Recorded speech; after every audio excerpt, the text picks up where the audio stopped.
Hi guys, welcome back to my channel. Today I'm going to show you how to make Stollen Bread. This is a German Christmas bread made with dried fruit, almonds, candied ginger, and spices, and it's dusted with powdered sugar. And to be honest, I've never had Stollen Bread before until I made this video for you guys, and let me tell you, it is absolutely delicious. If you're new to my channel, welcome. Be sure to subscribe for new videos every Monday, Thursday, and Saturday. Plus, I'm also posting lots of bonus videos up until Christmas. So let's get started. First, in a medium bowl, add in the dried fruit of your choice. I'm using a mixture of dried cranberries, raisins, and golden raisins.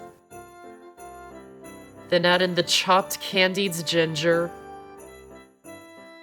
slivered or sliced almonds, and apple cider. Traditionally, you would use dark rum or orange liquor, but my family can't have any liquor because of our religion, so feel free to use whatever you like.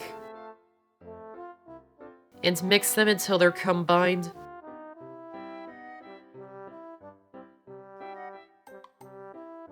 Wrap it in plastic wrap.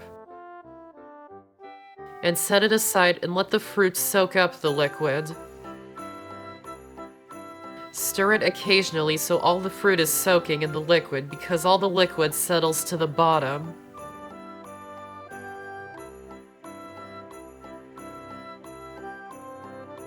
Then into a large bowl, add in the flour,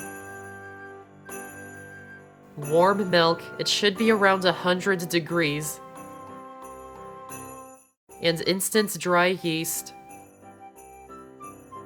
and whisk them until they're combined.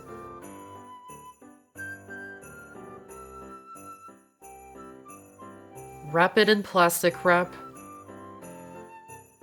and let it rest at room temperature for at least an hour so it develops a bit of flavor.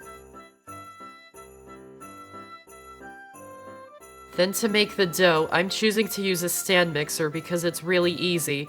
If you don't have one, you can mix and knead the dough by hand. Add the fermented dough into the bowl, and add in more flour, sugar,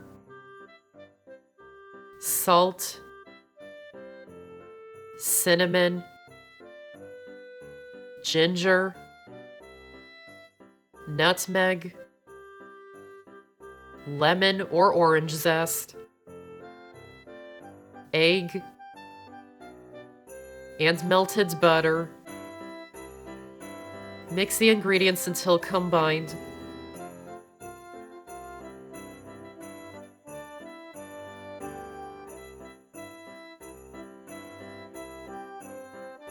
Then add in the soaked dried fruit and almonds. And let the mixer knead the dough for 8 to 10 minutes until the dough is smooth and elastic. If you're doing this by hand, simply mix all the ingredients together in a bowl until it comes together into a dough, then knead it on a floured work surface for 8 to 10 minutes.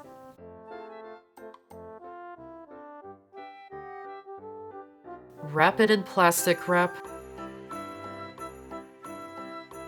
and let it rise in a warm place for 1.5 hours. It may not double in size because the fruit weighs it down and it affects the rising. It's totally fine. Then punch down the dough. Wrap it up again. And let it rise for another 45 minutes. The reason for this is to let out the air in the dough and it gets the yeast working again and it helps the dough to rise more. When the dough has risen, turn it out onto a lightly floured work surface. And this makes enough for 2 medium loaves or 1 large loaf. If you choose to do 2 medium loaves, cut the dough in half. Shape each one into an oval shape.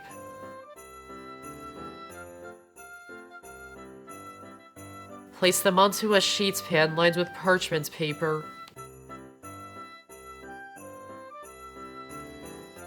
Cover them in plastic wrap or a clean kitchen towel.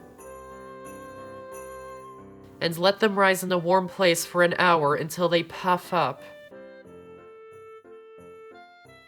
Meanwhile, preheat the oven to 350 degrees. When the loaves have proofed, remove the plastic wrap and bake them in the oven for 40 to 50 minutes until they're nicely browned and they reach an internal temperature of 190 degrees or above.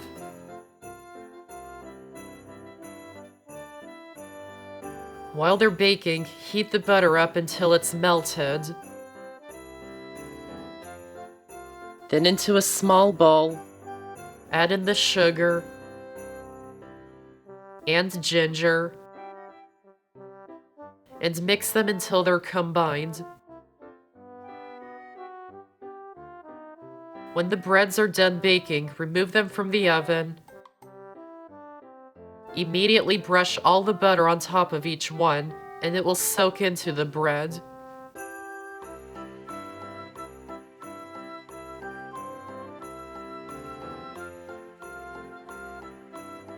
Then sprinkle the sugar and ginger mixture all over the top of each one.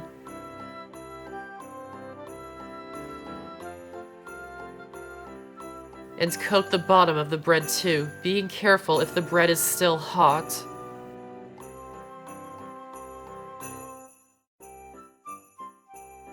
Then leave them to cool completely, which will take about an hour.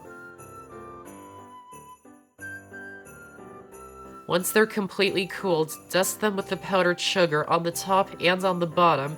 It looks like a lot, but it needs it. Some of this sugar will dissolve, so you need to use all of it. Pat it down so it all sticks to it.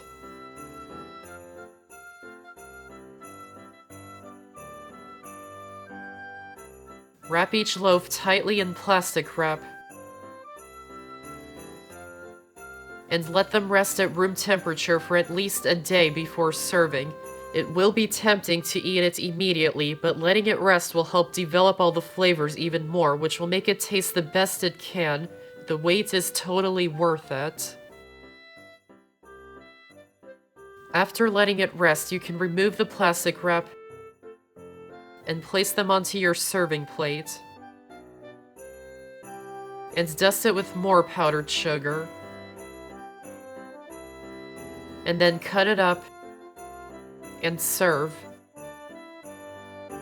And that's how to make Stollen bread. I hope you enjoyed this video, and if you did, give this video a like and check out my channel for many more videos and subscribe to my channel for more to come. Thanks for watching, and I'll see you next time.